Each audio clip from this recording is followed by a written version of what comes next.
तो चलिए सीधा मुद्दे पर आते हैं। इस पूरी कहानी को अच्छे से समझने के लिए हम आज की इस चर्चा को 4 मुख्य हिस्सों में बांटेंगे। सबसे पहले इस ऐतिहासिक बदलाव को समझेंगे, फिर जानेंगे कि नए नेता शुभेंदु अधिकारी आखिर हैं कौन।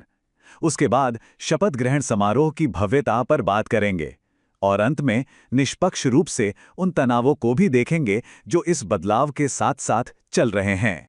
तो आइए सबसे पहले इस ऐतिहासिक राजनीतिक बदलाव पर नजर डालते हैं जिसने पश्चिम बंगाल में 15 साल के एक लंबे युग पर विराम लगा दिया है।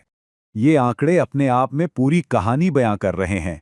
294 सदस्यों वाली विधानसभा में 207 सीटों के भारी भरकम जनादेश के साथ बीजेपी ने जीत दर्ज की है और इसी के साथ तृणमूल कांग्रेस के 15 साल के शासन का निर्णायक अंत हो गया, जो इस बार केवल 80 सीटों पर ही सिमट गई। और देखिए नतीजे आने के बाद संवैधानिक पहिए कितनी तेजी से घूमे।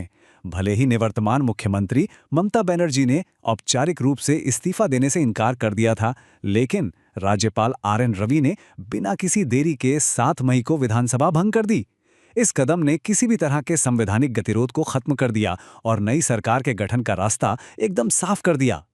अब आते हैं इस पूरी कहानी के केंद्र बिंदु पर। भाग 2, शुभेंदु अधिकारी आखिर हैं कौन, कैसे वो एक भरोसेमंद सिपह सालार से मुख्यमंत्री पद तक पहुंचे। इनका राजनीतिक सफर सच में बेहद दिलचस्प रहा है। 1990 के दशक में एक छात्र नेता के रूप में शुरुआत करने से लेकर टीएमसी में ममता बनर्जी के सबसे खास रणनीतिकार बनने तक और अब पश्चिम बंगाल में बीजेपी के पहले मुख्यमंत्री के रूप में चुने जाने तक उन्होंने राजनीति के हर रंग को देखा है। चलिए अब बात करते हैं भाग 3 की, यानी शपथ ग्रहण समारोह की। आमतौर पे ऐसे शपथ ग्रहण समारोह राजभवन की चारदीवारी के अंदर बहुत ही औपचारिक तरीके से होते आए हैं, लेकिन इस बार ऐसा बिल्कुल नहीं है। इस बार की परंपरा पूरी तरह से बदल रही है। ये समारोह राजभवन के सीमित दायरे से निकलकर कोलकाता के विशाल ब्रिगेड परेड ग्राउंड में होने जा रहा है।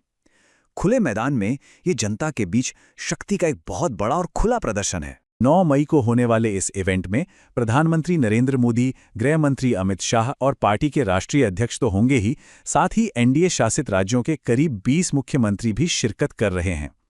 लेकिन देखिए, किसी भी बदलाव की पूरी तस्वीर तब तक नहीं मिलती जब तक हम जमीनी हकीकत को न समझें। तो अब रुख करते हैं अपने आखिरी हिस्से का, उन तनावों और त्रासदियों का जो उस चुनाव के साए में पल रही हैं।